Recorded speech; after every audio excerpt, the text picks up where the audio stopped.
आह, जरा एक बहुत ही पुराने कंप्यूटर सिस्टम की कल्पना कीजिए। मतलब एक ऐसा ऑपरेटिंग सिस्टम जो दशकों पहले बनाया गया था, हाँ, जो आज के जमाने में एकदम आउटडेटेड लगता है। बिल्कुल। जब वो बना था ना, तब शायद बहुत एडवांस रहा होगा। लेकिन समय के साथ दुनिया कितनी बदल गई है। जाहिर है। और उस सिस्टम को चलाने के लिए बस उसमें अनगिनत पैच लगाए गए, हाँ, नए नए कोड जोड़े गए ताकि वो किसी तरह आज की स्मार्ट दुनिया की जरूरतों के हिसाब से चल सके। लेकिन नतीजा क्या हुआ? सिस्टम बहुत धीमा हो गया। एकदम सही, धीमा हो गया।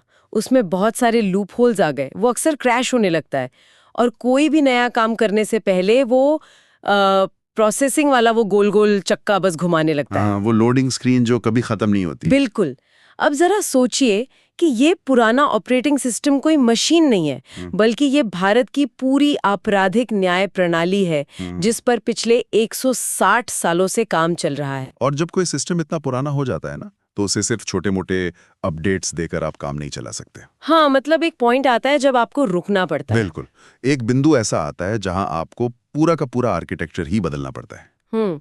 आपको इस पुराने सिस्टम को डिलीट करके एक एकदम नया ढांचा तैयार करना होता है। हाँ। जो आज के समाज की स्पीड और उसकी जटिलता उसको समझ सके। सही कहा। देखिए, अंग्रेजों के जमाने में जो भारतीय दंड संहिता यानी आईपीसी 1860 में बनाई गई थी ना, उसका मूल उद्देश्य अलग था। मतलब नागरिकों को न्याय देना कम था शायद। बिल्कुल, न्याय देना कम और उन पर शासन करना या उन्हें नियंत्रित करना ज्यादा था। इसीलिए तो उसका नाम ही दंड संहिता था। दंड मतलब सजा। और आज की इस गहरी चर्चा में हम इसी ऐतिहासिक बदलाव की तह तक जाने वाले हैं। पुस्तिका खास तौर पर उन पुलिस अधिकारियों के लिए बनाई गई है ताकि वे उस 160 साल पुराने आईपीसी के माइंडसेट से बाहर निकल सकें और नए भारतीय न्याय संहिता यानी बीएनएस 2023 को अच्छे से समझ सकें। तो आज हम इसी पूरे कानूनी जाल को सुलझाने की कोशिश करेंगे।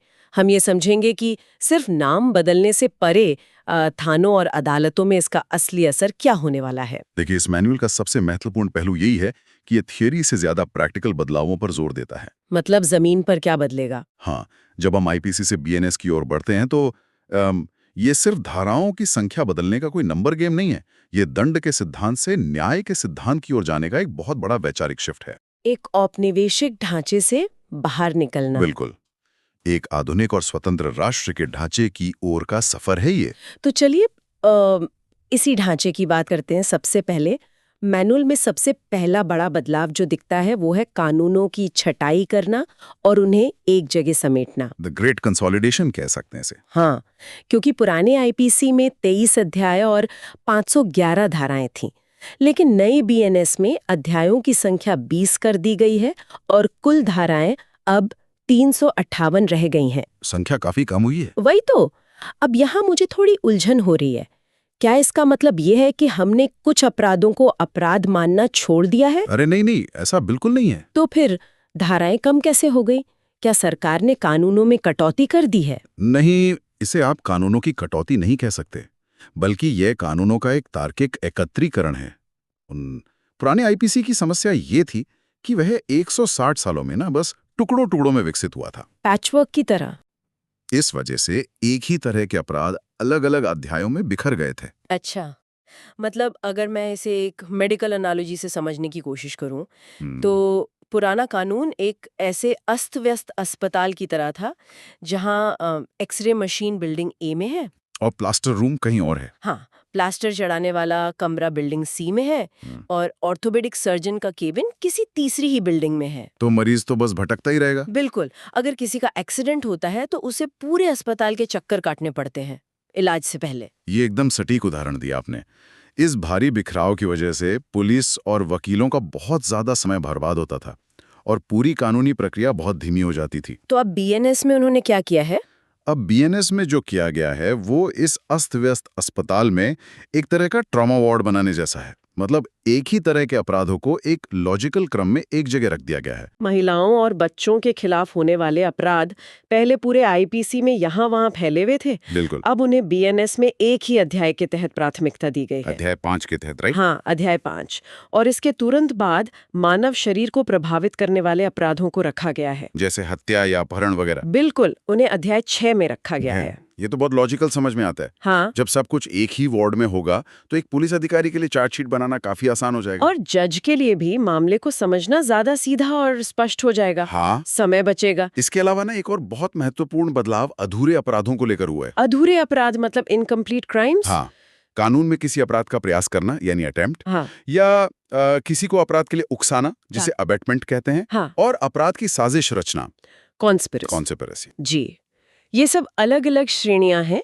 पुराने आईपीसी में ये सारे प्रावधान पूरी मोटी किताब में फैले हुए थे। तो उन्हें भी एक जगह कर दिया गया है। बिल्कुल। अब इन सभी को उठाकर एक ही अध्याय यानी अध्याय 4 में डाल दिया गया है। वाकई, इससे तो कानून की व्याख्या करने में जो भ्रम की स्थिति पैदा होती थी वो बहुत हद तक खत्म हो जाएगी। वही तो इस पूरे बदलाव का मुख्य मकसद है। ठीक है, तो हमारा अस्त-व्यस्त अस्पताल अब व्यवस्थित हो गया, लेकिन समाज में कुछ नई बीमारियां भी तो आ गई है ना, जो 1860 में तो बिल्कुल नहीं थी। जाहिर सी बात है, समाज बदलेगा तो अपराध के तरीके भी बदलेंगे। हाँ, और इस मैनुअल में साफ बताया गया है कि बीएनएस में 10 नई धाराएं जोड़ी गई हैं और 8 धाराओं में बिल्कुल नए प्रावधान हैं। मॉडर्न क्राइम्स को टैकल करने के लिए। राइट। अब यहाँ मेरा एक बड़ा सवाल है। आपने कहा कि स्नैचिंग यानी झपटमारी को अब धारा 304 के तहत एक अलग अपराध माना गया है। जी बिल्कुल। ये सुनकर थोड़ा अजीब लगता है, क्योंकि सड़कों पर चेन या मोबाइल छीनने की घटनाएं तो दशकों से हो रही हैं हमारे यहाँ। तो क्या पुलिस अब तक इन मामलों को दर्ज ही नहीं कर रही थी? नहीं नहीं, पुलिस मामले दर्ज तो कर रही थी, लेकिन उनके पास इन मामलों से निपटने के लिए कोई स्पष्ट कानूनी टूल नहीं था। मतलब कोई स्पेसिफिक धारा नहीं थी स्नैचिंग के लिए? एकदम सही। वे अक्सर स्नैचिंग को चोरी या फिर लूट की सामान्य धाराओं के तहत दर्ज करते थे, और यहीं पर बचाव पक्ष के वकील इस कानूनी खामी का पूरा फायदा उठाते थे। वो कैसे? मतलब चोरी और लूट में स्नैचिंग कवर क्यों नहीं होती? दोनों में सामान तो छीना ही जा रहा है। क्योंकि कानूनी परिभाषाओं में ना बहुत बारीक अंतर होता है। चोरी का मतलब है बिना आपकी सहमति के आपका सामान ले जाना, लेकिन इसमें बल प्रयोग या जबरदस्ती शामिल नहीं होती। जैसे किसी ने चुपचाप जेब काट ली। हाँ, और दूसरी ओर लूट में यह साबित करना होता है कि अपराधी ने पीड़ित को जान से मारने या गंभीर चोट पहुंचाने का डर दिखाया। अच्छा, तो स्नैचिंग इन दोनों में फिट नहीं बैठती? बिल्कुल नहीं। स्नैचिंग इन दोनों के बीच का एक ग्रे एरिया है। इसमें अपराधी अचानक आता है, झपट्टा मारता है और भाग जाता है। हाँ, बाइक पर आए और फोन छीन कर ले गए। राइट। इसमें बल प्रयोग तो होता है, झटके से छीनना, लेकिन जरूरी नहीं कि जान से मारने की कोई धमकी दी गई हो या हथियार दिखाया गया हो। ओहो, तो पुरानी धाराओं के तहत स्नैचिंग के मामलों में सजा दिलाना बहुत मुश्किल हो जाता होगा। बहुत मुश्किल। अपराधी अक्सर इसी तकनीकी खामी का फायदा उठाकर छूट जाते थे। अब समझ आया कि स्नैचिंग को एक अलग और स्पष्ट अपराध परिभाषित करना क्यों इतना जरूरी था। इसी तरह मैंने देखा कि मॉब लिंचिंग यानी भीड़ द्वारा हत्या और संगठित अपराध के लिए भी अब धारा 111 के तहत स्पष्ट कानून बनाए गए हैं। हाँ, क्योंकि ये ऐसे अपराध हैं जो पारंपरिक हत्या या सामान्य चोरी से बहुत अलग हैं। संगठित अपराध में एक पूरा सिंडिकेट या नेटवर्क काम करता है, और मॉब लिंचिंग में तो पूरी भीड़ की मानसिकता काम करती है। बिल्कुल। 1860 के कानून बनाने वालों ने इस इंटरनेट के दौर में फैलने वाली अफवाहों और उससे होने वाली मॉब लिंचिंग की तो कल्पना भी नहीं की थी। वो तो है। व्हाट्सएप फॉरवर्ड से होने वाले क्राइम्स उस समय कहाँ होते थे? सही कहा। और इसके अलावा धारा 113 के तहत आतंकवादी कृत्यों को भी पहली बार सामान्य आपराधिक कानून में शामिल किया गया है, जो काफी हद तक यूएपीए की तर्ज पर है ना? जी हाँ, बिल्कुल उसी तर्ज पर है। लेकिन अगर आतंकवादी कृत्यों को सामान्य थानों के स्तर पर डील किया जाएगा, तो क्या इसके दुरुपयोग का खतरा नहीं बढ़ेगा? मतलब कोई भी लोकल पुलिस अधिकारी किसी पर भी आतंकवादी की धारा लगा सकता है। ये एक बहुत ही वाजिब चिंता है, और आपको बता दूं कि कानून का ड्राफ्ट तैयार करते समय इसका पूरा ध्यान रखा गया है। अच्छा, तो क्या सेफगार्ड्स हैं इसमें? इसीलिए इसमें एक बहुत ही कड़ा सुरक्षा उपाय जोड़ा गया है। धारा 113 के तहत दर्ज होने वाले किसी भी मामले में यह अनिवार्य है कि पुलिस अधीक्षक यानी एसपी रैंक या उससे ऊपर का अधिकारी ही यह तय करेगा। मतलब कि मामले में आतंकवाद की धारा लगेगी या नहीं? बिल्कुल, कोई भी सब इंस्पेक्टर या इंस्पेक्टर अपने स्तर पर यह फैसला नहीं ले सकता। वाकई ये एक बहुत अच्छा फिल्टर है, जो ये सुनिश्चित करता है कि इतने कड़े कानून का इस्तेमाल सिर्फ सही मामलों में ही हो। जी, ये एक जरूरी संतुलन बनाता है सिस्टम में। और इसी संतुलन की बात करें तो मैनुअल में एक नया प्रावधान है जिस पर आजकल काफी बहस भी हो रही है, धारा 69। हाँ, धारा 69 ये बहुत चर्चा में है। इसके तहत शादी, रोजगार या पदोन्नति का झूठा वादा करके या अपनी पहचान छिपाकर यौन संबंध बनाने को अब स्पष्ट रूप से अपराध बना दिया गया है। मेरा मानना है कि यह महिलाओं के अधिकारों के लिहाज से एक बहुत ही अहम कदम है। पहले ऐसे मामलों का क्या होता था? पहले जब ऐसे मामले सामने आते थे ना, तो उन्हें सीधे आईपीसी की धारा 375 यानी बलात्कार के तहत लाया जाता था। तो उसमें क्या दिक्कत थी? दिक्कत ये थी कि अदालत में अक्सर ये साबित करना बहुत मुश्किल हो जाता था कि संबंध सहमति से बने थे या धोखे से, क्योंकि बलात्कार का जो मूल कानूनी तत्व है वो है सहमति का न होना। हाँ, बिना मर्जी के। लेकिन अगर सहमति किसी झूठे वादे या धोखे के आधार पर ली गई है, जैसे पहचान छिपाकर, तो क्या उसे सहमति कहेंगे? बिल्कुल नहीं, वो सहमति तो धोखे पर आधारित है। एग्जैक्टली। और वो सहमति कानूनी रूप से वैध नहीं मानी जा सकती। धारा 69 ने इसी अस्पष्टता को खत्म कर दिया है। मतलब ये साफ करता है कि धोखाधड़ी से ली गई सहमति अपराध है। हाँ, और इसके लिए अब अलग से सजा मुकर्रर की गई है। तो एक तरफ नया कानून उन अपराधों को परिभाषित कर रहा है जो हमारे आधुनिक समाज में पनप रहे हैं, लेकिन अगर हम सिर्फ नए कानून जोड़ते जाएंगे तो सिस्टम फिर से भारी हो जाएगा, है ना? बिल्कुल। जगह बनाने के लिए कुछ पुराना हटाना भी तो पड़ेगा। और यही इस पूरी प्रक्रिया का एक और दिलचस्प पहलू है, उस कॉलोनियल बैगेज यानी औपनिवेशिक बोझ को हटाना जो अब हमारे लिए प्रासंगिक नहीं रहा, जो बहुत जरूरी भी था।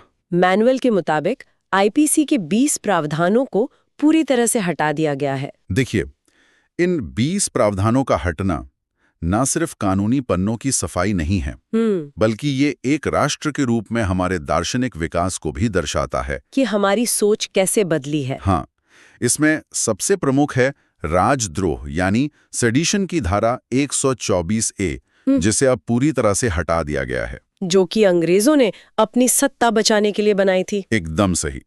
इसके अलावा व्यभिचार या अडल्ट्री की धारा 497 को भी हटाया गया है, जिसे तो खैर सुप्रीम कोर्ट पहले ही असंवैधानिक करार दे चुका था। हाँ, क्योंकि वो महिलाओं को पुरुषों की संपत्ति के रूप में देखता था, जो आज के समाज में बिल्कुल अस्वीकार्य है। बिल्कुल। और एक और धारा जिसे हटाया गया है वो है 309 आत्महत्या का प्रयास। जी, ये एक बहुत बड़ा कदम है। ये एक ऐसा कानून था जो मुझे हमेशा से बहुत क्रूर लगता था यार। मतलब अगर कोई इंसान इतनी भारी मानसिक पीड़ा या अवसाद से गुजर रहा है कि वो अपनी जान लेने की कोशिश करता है, और मान लीजिए वो बच जाता है। हाँ, अगर वो बच जाता है तो हमारा राज्य उसे अस्पताल या किसी मनोवैज्ञानिक के पास भेजने के बजाय एक अपराधी मानकर जेल में डाल देता था, जो कि उस इंसान के ट्रॉमा को और बढ़ा देता था। बिल्कुल। इसका हटना ये दिखाता है कि कानून आखिरकार मानसिक स्वास्थ्य को एक चिकित्सा समस्या मान रहा है, न कि कोई अपराध। मैं पूरी तरह सहमत हूँ। मानसिक स्वास्थ्य को लेकर ये नजरिया बहुत ही प्रोग्रेसिव है। उस व्यक्ति को सजा की नहीं, बल्कि सहानुभूति और सही इलाज की जरूरत होती है। लेकिन रुकिए, यहाँ मैंने मैनुअल में एक विरोधाभास देखा है। कैसा विरोधाभास? मतलब एक तरफ को धारा 309 को हटाकर आत्महत्या के प्रयास को अपराध की श्रेणी से बाहर कर दिया गया, जो कि बहुत अच्छी बात है जी। लेकिन दूसरी तरफ बीएनएस में एक नया प्रावधान जोड़ा गया है, धारा 226। ये कहता है कि अगर कोई किसी लोक सेवक को उसका काम करने से रोकने के लिए आत्महत्या की धमकी देता है तो वो अपराध है। अच्छा, आप इस एंगल से सोच रही हैं? हाँ, मतलब क्या हम उसी बात को दूसरे नाम से वापस नहीं ला रहे? ये देखने में विरोधाभास लग सकता है, लेकिन अगर हम इसके तंत्र को गहराई से समझें तो ये बहुत स्पष्ट है। अच्छा, कैसे? देखिए, ये नया कानून मानसिक अवसाद के शिकार व्यक्ति और सिस्टम को ब्लैकमेल करने वाले व्यक्ति के बीच बहुत साफ लकीर खींचता है। मतलब दोनों की इंटेंट अलग है। बिल्कुल। अवसाद में आकर जान देने की कोशिश करना एक अलग मनोवैज्ञानिक स्थिति है। लेकिन जरा कल्पना कीजिए कि कोई सरकारी अधिकारी किसी अवैध अतिक्रमण को हटाने जाता है, हाँ, डेमोलिशन ड्राइव वगैरह में, राइट? और वो अतिक्रमण करने वाला व्यक्ति अपने ऊपर पेट्रोल डालकर कहता है कि अगर तुमने कार्रवाई नहीं रोकी तो मैं आग लगा लूंगा। ओहो, तो यहाँ वो डिप्रेशन में नहीं है? नहीं, यहाँ आत्महत्या का इस्तेमाल एक हथियार, एक ब्लैकमेल टूल के रूप में हो रहा है, ताकि कानूनी प्रक्रिया को रोका जा सके। अच्छा, मतलब यहाँ पूरी तरह से नीयत का फर्क है। एक मामले में व्यक्ति खुद से हार गया है और दूसरे मामले में वो राज्य को डराने की कोशिश कर रहा है। बिल्कुल सही पकड़ा आपने। और धारा 226 इसी ब्लैकमेलिंग को रोकती है, ये दिखाता है कि नया कानून अंधा नहीं है, वो संदर्भ को समझ रहा है। ये तो बहुत ही बारीक और जरूरी फर्क है। तो ये बात हो गई कानूनों को परिभाषित करने और उन्हें हटाने की। जी। लेकिन जब हम बार बार कह रहे हैं कि ये सिस्टम दंड से न्याय की ओर जा रहा है, तो जाहिर है कि सजा देने के तरीके में भी बदलाव आना चाहिए, है ना? बिल्कुल आना चाहिए। एक पुराना डायलॉग है कि जेल सुधार गृह होते हैं, लेकिन असलियत में ऐसा कमी देखने को मिलता है।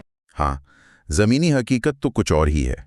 इसीलिए मुझे ये देखकर बहुत अच्छा लगा कि बीएनएस में भारत के कानूनी इतिहास में पहली बार 6 छोटे अपराधों के लिए सामुदायिक सेवा यानी कम्युनिटी सर्विस का स्पष्ट प्रावधान किया गया है। ये सुधारात्मक न्याय की दिशा में उठाया गया एक बहुत बड़ा और सकारात्मक कदम है। Restorative justice, right? हाँ, हमारी जेलें इस समय अंडर ट्रायल और छोटे-मोटे अपराध करने वालों से पूरी तरह भरी पड़ी हैं। इस प्रावधान का सीधा असर हमारी अदालतों और जेलों की ओवरक्राउडिंग पर पड़ेगा। लेकिन क्या ये व्यवहारिक है? मतलब मान लीजिए कोई 5,000 रुपए से कम की चोरी करता है और पैसे लौटा देता है, या शराब पीकर सड़क पर हंगामा करता है, जो कि पेटी क्राइम्स में आते हैं। हाँ, तो उसे जेल भेजने के बजाय सामुदायिक सेवा का ऑर्डर दे दिया जाए। क्या भारत जैसे देश में जहां आबादी इतनी ज्यादा है और प्रशासनिक तंत्र पर पहले से ही इतना भारी बोझ है, हम ये ट्रैक कर पाएंगे? ट्रैकिंग का मुद्दा तो है। मतलब हम कैसे जानेंगे कि कोई व्यक्ति सच में किसी स्कूल की सफाई कर रहा है या किसी अस्पताल में सेवा दे रहा है? ये थोड़ा पश्चिमी कॉन्सेप्ट नहीं लगता?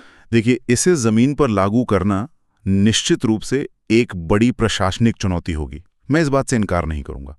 इसके लिए पुलिस और स्थानीय प्रशासन के बीच एक नया मॉनिटरिंग सिस्टम बनाना पड़ेगा, जो कि आसान नहीं होगा। लेकिन इसके पीछे की जो सोच है, जो मैकेनिज्म है ना, वो समझना बहुत जरूरी है। जेलों का एक बहुत ही स्याह सच है। वो क्या? वो ये कि जब आप किसी छोटे अपराधी को जेल में डालते हैं, मान लीजिए किसी ने मजबूरी में या पहली बार कोई छोटी मोटी चोरी की हो, हाँ, तो जेल के अंदर वो हार्डकोर और पेशावर अपराधियों के संपर्क में आ जाता है। ओहो, मतलब जेल उसके लिए एक क्रिमिनल ट्रेनिंग ग्राउंड बन जाता है। एकदम सही। कई बार वो जेल से बाहर एक बहुत बड़ा अपराधी बनकर निकलता है। सामुदायिक सेवा उस चेन को तोड़ने का एक तरीका है। अच्छा, ताकि वो नेटवर्क का हिस्सा ना बने। हाँ, ये अपराधी को समाज के सामने शर्मिंदगी और अपनी जिम्मेदारी का एहसास कराता है, बिना उसे एक पेशेवर अपराधी बनाए। ये तो एक बहुत ही सॉलिड पॉइंट है यार। छोटे अपराधियों को क्रिमिनल नेटवर्क से दूर रखना वाकई जरूरी है। जी। लेकिन दूसरी तरफ जो वास्तव में गंभीर अपराध है, वहां कानून ने कोई नरमी नहीं दिखाई है, बल्कि वहां सजा को और ज्यादा सख्त कर दिया गया है। सख्त ही नहीं बल्कि बहुत स्पष्ट भी कर दिया गया है। वह उदाहरण के लिए नई धारा 117 सबसेक्शन 3 को ही ले लीजिए। इसमें क्या है? अगर किसी व्यक्ति के हमले से पीड़ित को कोई स्थायी विकलांगता हो जाती है, परमानेंट डिसेबिलिटी, हाँ, तो पहले आईपीसी में इसके लिए अधिकतम 7 साल की सजा का ही प्रावधान था, लेकिन अब इसे बढ़ाकर 10 साल से लेके आजीवन कारावास तक कर दिया गया है। बाप रे, ये तो काफी बड़ा बदलाव है। और यहाँ बीएनएस एकदम स्पष्ट करता है कि आजीवन कारावास का मतलब है अपराधी के बचे हुए पूरे प्राकृतिक जीवन तक की कैद। मतलब कोई पैरोल या छूट नहीं? कोई छूट नहीं, जब तक जीवन है तब तक कैद।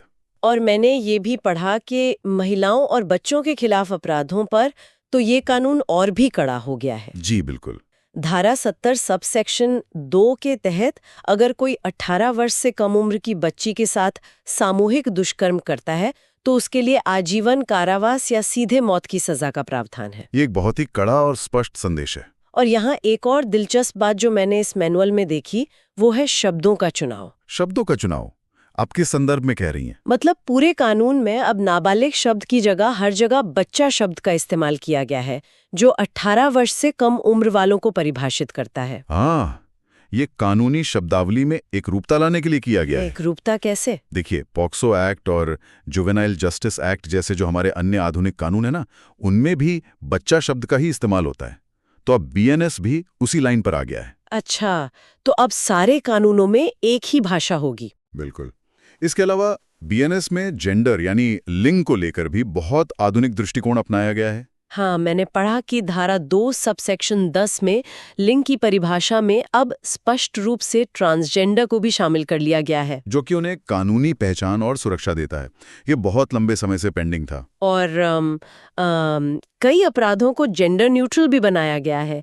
मतलब कानून ये मान रहा है कि अपराध करने वाला कोई भी हो सकता है, चाहे उसका लिंग कुछ भी हो। जी।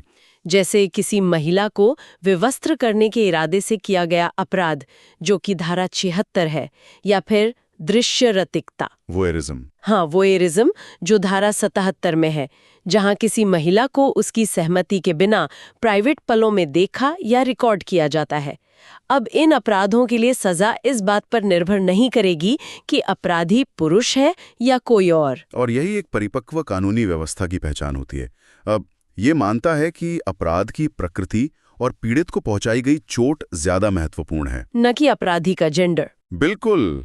ये बदलाव साफ दिखाता है कि हम 1860 के उस विक्टोरियन नैतिकता वाले दौर से बाहर निकलकर आज के एक समावेशी समाज की ओर बढ़ रहे हैं। तो अगर हम इस पूरे बदलाव को, मतलब इस पूरे नए ऑपरेटिंग सिस्टम को देखें, तो ये कागज पर तो बहुत ही शानदार लगता है। हाँ, ड्राफ्टिंग बहुत अच्छी हुई है। ये अधिक तार्किक है, आधुनिक बीमारियों का इलाज करता है, और सबसे बड़ी बात, ये सिर्फ दंड देने के बजाय न्याय सुनिश्चित करने की कोशिश कर रहा है, जो कि इसका मूल उद्देश्य है।